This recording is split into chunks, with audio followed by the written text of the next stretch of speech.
పేదోళ్లకు ఇండ్లు కట్టిస్తాం, ఇంట్లో దీపం పెడతాం, వాళ్ళకి ఊసి ముగ్గులేస్తాం అన్నారు. అధికారంలోకి రాగానే బుల్డోజర్లు తీసుకొచ్చి పేదోళ్లను రోడ్డున పడేస్తుండ్రు. ఇదేనా కాంగ్రెస్ వాళ్ళ నియతి? ఏం పాపం చేసిండ్రు గా భూదాన్ భూములలో ఉంటున్న పేదోళ్ళు? ఒక్క ఆడబిడ్డ ఏడిస్తేనే ఇంటికి మంచిది కాదు, మరి ఇండ్లు ఊలగొట్టి 100 మంది ఆడపిల్లలను ఏడిపించింది రేవంత్ సర్కారు. ఏమైనా బాగుపడుతుందా? మహిళా దినోత్సవం నాడు ముఖ్యమంత్రి మాటలు కోటలు దాటినాయి.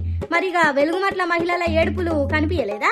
రాత్రికి రాత్రే వచ్చి బుల్డోజర్లతోని ఇండ్లు గూలగొట్టిండ్రు, నిలువ నీడ లేకుండా చేసిండ్రు. ఇక కాంగ్రెస్ వాళ్ళే అనుకుంటే వాళ్ళకంటే పెద్ద డ్రామా రాయిలు ఉన్నారు కారు పాటోళ్ళు. చేసిన పాపం కడుక్కునేందుకు వెలుగుమట్లకు ఏదో ఎగ్జిబిషన్కి వచ్చినట్టు వచ్చిపోయిండ్రు. రాష్ట్రంలో ఎక్కడ లేని విధంగా ఖమ్మంలో కాంగ్రెస్ పార్టీని భారీ ఎత్తున గెలిపించిండ్రు ప్రజలు. 3 మంత్రులను చేసిండ్రు. కానీ ఒక్క మంత్రి కూడా వెలుగుమట్లను పట్టించుకున్న పాపాన పోలేదు. కమ్సే కమ్ కలెక్టర్ కూడా పోలేదు. ఎక్కడైతే ఇండ్లు కూల్చిండ్రో పేదోళ్లకు అక్కడనే ఇల్లు కట్టియాలి. డబల్ బెడ్రూమ్ ఇండ్లు కట్టిస్తాం, ఎక్కడనో ఊరి బయట ఇల్లు ఇస్తామని అంటే ఊకునేది లేదు. వెలుగుమట్ల బాధితులకు అండగా తెలంగాణ జాగృతి ఆఖరి దాకా పోరాటం చేస్తుంది. పేదోళ్లకు న్యాయం జరిగేదాకా కవితక్క నాయకత్వాన భరాభర్ పోరాటం చేస్తుంది.